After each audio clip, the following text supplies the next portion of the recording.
আসসালামু আলাইকুম প্রিয় শিক্ষকবৃন্দ। আপনারা যে যেখানে আছেন আল্লাহর রহমতে ভালো আছেন। আপনারা জানেন আগামী 10ই এপ্রিল এসএসসি পরীক্ষা অনুষ্ঠিত হতে যাচ্ছে।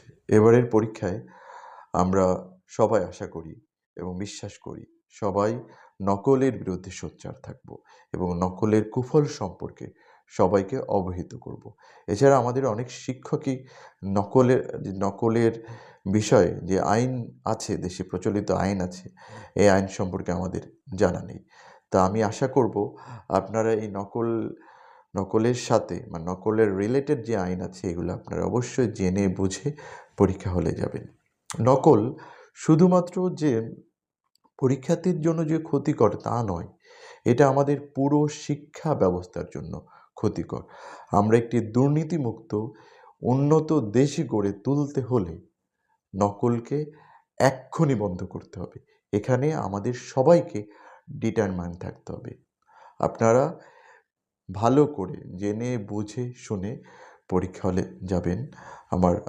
আপনাদের কাছে আমার একান্ত অনুরোধ রইল। ধন্যবাদ সবাইকে। এবং আমি এখানে কিছু নকল সম্পর্কে কিছু তথ্য আমার ভিডিওর সাথে অ্যাড করে দিচ্ছি। প্লিজ আপনারা এগুলো দেখবেন, কোথাও যাবেন না। আপনারা সবাই ভালো থাকুন। আপনাদের সুস্বাস্থ্য কামনা করে আজকের মতো এখানে শেষ করছি। দেখা হবে কথা